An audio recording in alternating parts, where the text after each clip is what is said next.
All right, everyone, here we are with ticker symbol LAZR, Luminar Technologies Inc. And before we jump into this chart, I want to say welcome to all the first-time viewers and investors.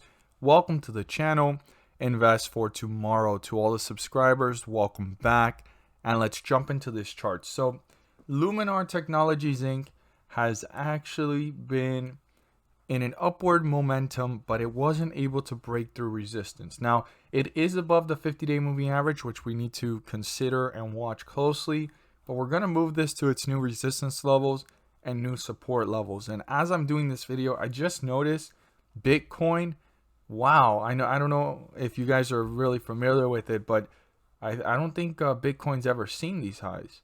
22,000. It went up 1,300 today. I don't know if you guys know anything about it. I still have to do more research on Bitcoin. You know, I've heard good things about it, bad things about it, but I just found that was interesting, and I just see it jumping around there as I'm talking, and it's just going wild right now. I mean, pretty interesting stuff. But no, this is not a video about Bitcoin. I am not telling anybody to, purchase, sell, or hold Bitcoin. I don't know much about it. I still am trying to figure out more information on it before I make a decision. I mean, supposedly, according to what I've seen, I mean, Bitcoin still has some room to run. So hopefully maybe I get in on time on a Bitcoin or anything like that. If you guys have any information you want to comment down below, or how you feel about it, or how you have taken a position in that, I'd like to hear some stories. But this is not a video about Bitcoin. I'm not telling you guys to buy, sell, or hold anything about Bitcoin. And we're going to focus in on LAZR stock, Luminar Technologies Inc. I just found it interesting that this thing is running as I'm speaking here, and I didn't even notice it in the earlier videos till right now. But let's see here, Luminar Technologies Inc. So the support is very important. Super important. 2181. That is one of the lows here that we have seen based off of running up and going in a downward direction as one of the lowest lows after that peak and bearish run. So 2181, super important to keep in mind. We want to pay very close attention to this and keep that number written down for the next coming days and weeks. Now, if you don't write it down, put it in your graph, edit your graph. You definitely want to keep that number in mind, due to the fact that it's the lowest point that we've seen it, and it's the start of the recovery from that point up. So here we are with resistance slightly broken. It broke through the 50-day moving average, and we're going to look at some of the highest bullish candlesticks here. I know this one's a little bit higher here, and that's still a resistance to be broken through, 2679, but these bullish candlesticks here are much more significant due to the fact that there was more buying orders in that time frame. So we're going to base it off of those points. And here's our lows here. And I stated in yesterday's video, I know that this hasn't been on the market for 50 days plus, but I used the 50-day moving average, and I'm going to refer to this blue line as the 50-day moving average due to the fact that that's the indicator I use. But here on TradingView, they use an algorithm to fixate it to how many days it's been in the market, and it adjusts itself accordingly. And that's how this line starts to be formed and created based off the chart's history and amount of time. So it's an algorithm.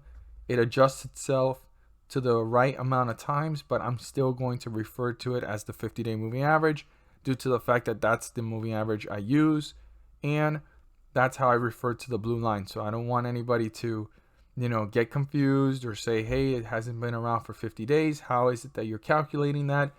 I'm not calculating it. I set it up, and TradingView has an algorithm and a whole entire structure that starts calculating from this point forward. You can see that before they didn't have enough data, and sometimes what they do is they use the current days, which is, I believe, how they do this. They use the current days of data and the previous days before IPO, all those days together to add up and reconstruct to these days and create a 50-day moving average based off of the chart's history, where the chart is at now, and where it's going. So TradingView is the one that creates all of that, and it does show you steal the indications as if it was a 50-day moving average. So I want every single investor to be aware of that. Now, I don't typically use, right, the rating here of buy, sell, or hold, but it's pretty interesting because their technicals are showing based off of moving averages and the summary and oscillators that for the 1 day it's a buy, and for the 1 week it's a buy, and for the 1 month they're saying a strong sell here, but everything else here is showing a buy and strong buy. So out of 9, 8 of them are showing buy out of 9 different times, right? The 1 day, the 1 week, and the 1 month. So 1 month from now there could be some type of hesitation, or these can change. So they do tend to change according to what's going on. But right now everything is showing a buy, and that's pretty interesting, and we can already see that there's a recovery being formed, and this could be on its way up to newer highs.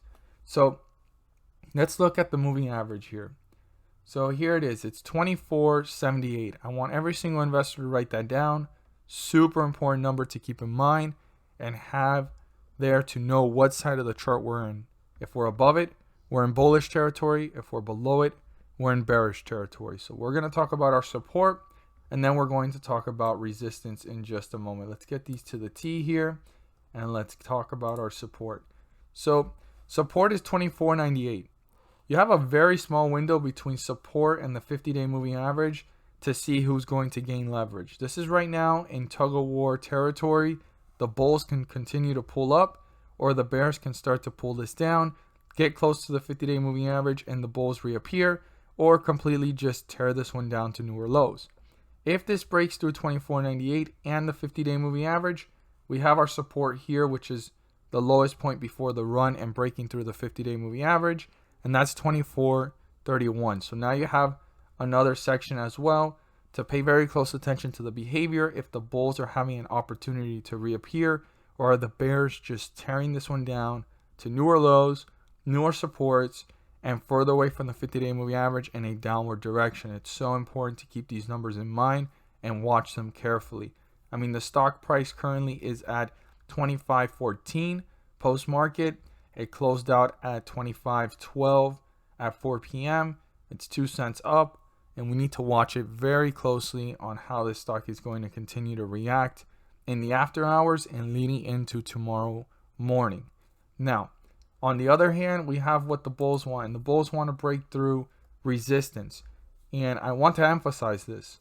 For this momentum to continue, and this continue to work its way up to newer highs, and continue the momentum for the bulls to reach new resistance levels and get deeper into bullish territory and pull further away from the 50-day moving average, they need to break through this resistance.